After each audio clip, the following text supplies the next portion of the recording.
6일 지방선거가 6일 앞으로 다가온 가운데 내일부터 이틀간 사전투표가 실시되죠.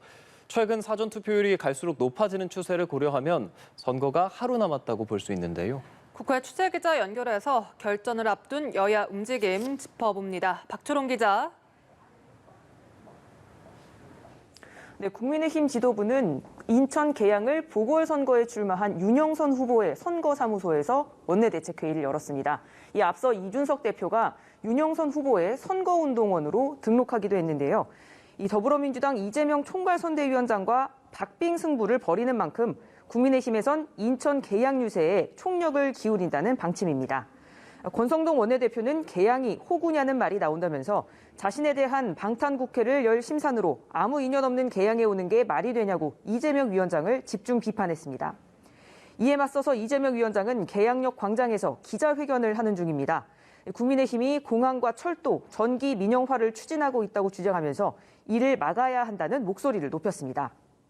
이 위원장은 이번 지방선거에서 민주당이 열세를 보이는 것과 관련해서 민주당 내부 문제가 심각한 영향을 미친다고 보지는 않고 가장 큰 영향을 미치는 건 구도라고 진단했습니다. 이 대통령 취임 뒤 20일 만에 치르는 선거인데다 한미 정상회담까지 있었기 때문에 민주당에는 기본적으로 어려운 선거라는 겁니다. 55% 안팎의 투표율을 보이는 지방선거에서 지지층이 결집하는 쪽이 이긴다면서 거듭 한 표를 호소하기도 했습니다.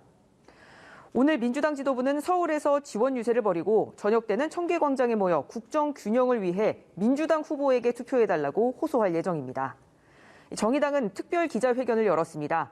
그간 정의당이 제 역할을 다하지 못했고 부족했다면서 지난해 평택항 컨테이너 사고로 숨진 이선호 군 아버지가 정의당에 도와달라고 했던 그 절박함을 정의당이 계속해서 감당할 수 있게 해달라고 호소했습니다. 선거를 앞두고 국민의힘에선 새 정부 국무조정실장 인선을 놓고 또 민주당에선 박지현 위원장의 86그룹 용퇴 발언을 놓고 파열음이 이어지고 있다고요. 네, 그렇습니다. 이 문재인 정부에서 청와대 경제수석으로 일했던 윤종원 전 수석을 국무조정실장으로 임명하는 문제를 놓고 국민의힘에서 공개적으로 반대 목소리가 나왔습니다. 권성동 원내대표가 한덕수 총리가 추천한 윤 전 수석 인선에 반대한다는 의견을 윤석열 대통령에게 전달한 겁니다. 문재인 정부에서 소득주도 성장을 옹호한 사람이 새 정부의 정책 총괄 역할을 맡을 수는 없다는 겁니다. 이 당정 갈등 조짐을 보이자 이준석 대표는 당연한 의견 교류라며 진화에 나섰는데요. 윤 대통령이 윤종원 전 수석을 임명할지 주목되는 상황입니다. 민주당에선 박지원 비대위원장의 사과와 86 용퇴론 제기 이후 후폭풍이 계속되고 있습니다. 박 위원장은 86그룹이 모두 다 용퇴해야 한다고 말한 적은 없다면서 다만 시대 변화와 발맞춰서 나가는 게 어려운 사람들도 있다고 밝혔습니다.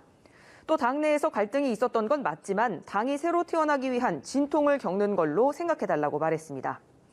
오늘 이재명 후보 최측근인 정성호 의원은 민주당이 국민 앞에 반성과 사과를 하는 건 너무 당연하고 또 더 진정성 있게 사과하고 혁신의 다짐을 해야 한다고 박 위원장에게 힘을 실는 듯한 SNS 글을 올리기도 했습니다.